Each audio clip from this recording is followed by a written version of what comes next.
The shortest common superstring problem was our first attempt to formulate a computational problem that, when solved, would solve the genome assembly problem.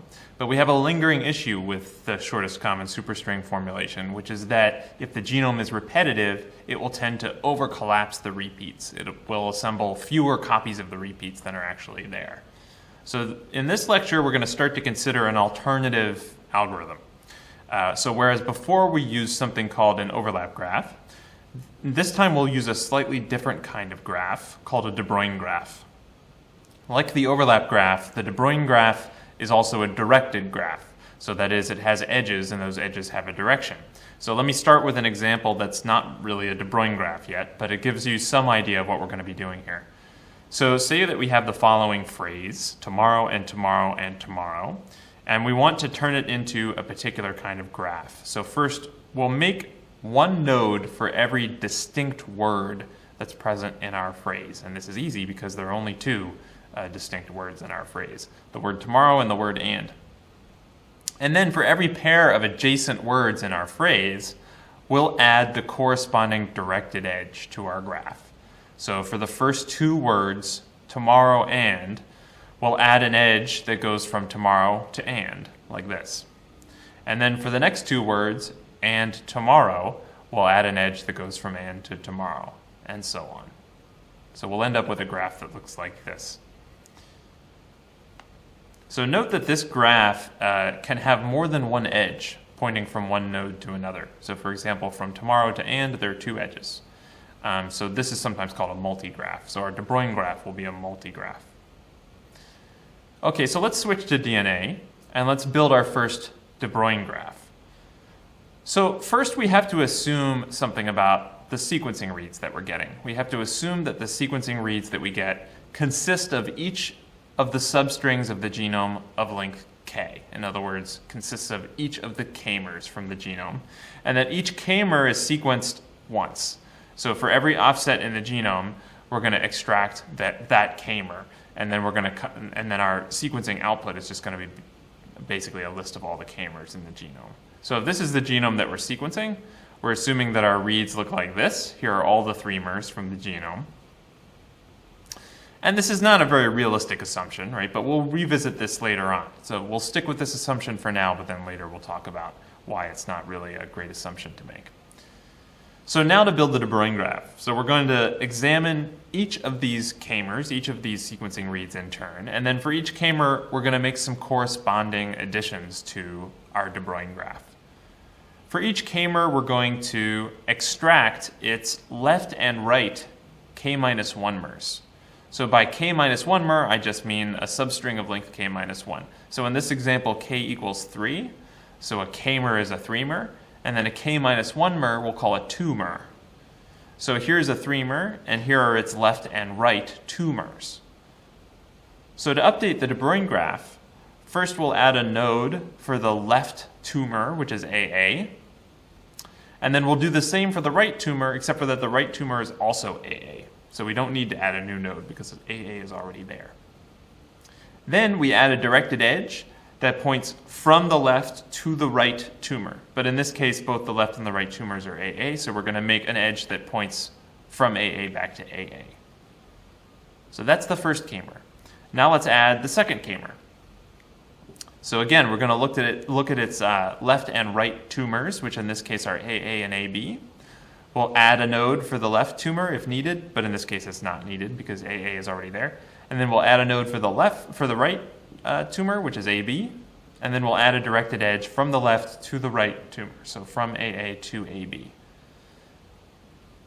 Let's do the same for the third k-mer, AB, BB, so we're going to have to add a new node for BB, and then we're going to have to add an edge from AB to BB. Let's do the same for this next one. This one's BB, BB, so we're going to add a edge that goes from BB back to BB. Same thing again for this k-mer, and then for the final k-mer, we have BB and BA, so we're going to have to add a node for BA, and then we'll add a directed edge from BB to BA. So there we go. So a few points about this graph that we just built. So first of all, each k-mer in the genome corresponds to one edge in this graph. that's how we built it, right? For each k-mer, we added its left and right k-1 mers if they weren't already there, and then we drew one additional directed edge. So for each k-mer in the original genome, there's a corresponding edge in our De Bruijn graph. And also, I'll note that there's a node for every distinct k-1 mer.